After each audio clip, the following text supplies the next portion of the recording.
Yes breaking చూస్తున్నారు. తమ agenda సామాజిక తెలంగాణగా ప్రకటించారు తెలంగాణ జాగృతి అధినేత కవిత. తన తండ్రి కేసీఆర్ చూపిన దారిలోనే ముందుకు వెళ్లాలన్నట్టుగా నిర్ణయించారామె.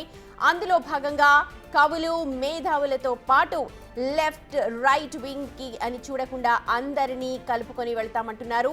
మూడోసారి కేసీఆర్ అధికారంలోకి వచ్చి ఉంటే సామాజిక తెలంగాణ సాకారమయ్యేదని అభిప్రాయపడుతున్నారు కవిత. ఉపరాష్ట్రపతి ఎన్నికల్లో తన మద్దతు జస్టిస్ బి సుదర్శన్ రెడ్డికి అన్నారు తెలంగాణ జాగృతి అధినేత కవిత.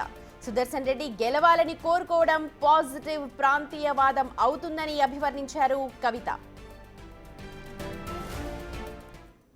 ఒక మేధావి, రిటైర్డ్ సుప్రీంకోర్టు జస్టిస్గా పనిచేసినటువంటి వ్యక్తి సుదర్శన్ రెడ్డి గారు.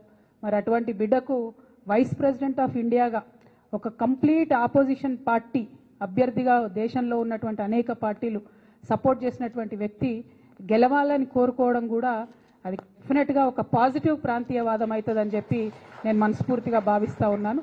ప్రతి ఒక్కరిని కలుస్తాం, మేధావులందరినీ కలుస్తాం, కవులు రచయితలందరినీ కలుస్తాం, వారి యొక్క ఒపీనియన్స్ తీసుకుంటాం.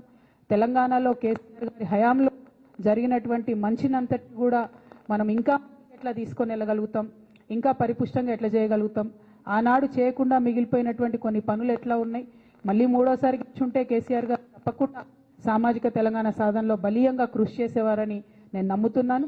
వారు అన్ఫార్చునేట్లీ అవకాశం రాలేదు. కాబట్టి తెలంగాణ జాగృతి ఆ ఎజెండాను ముందుకు తీసుకుని వెళ్తుందని కూడా ఈ సందర్భంగా తెలియజేస్తూ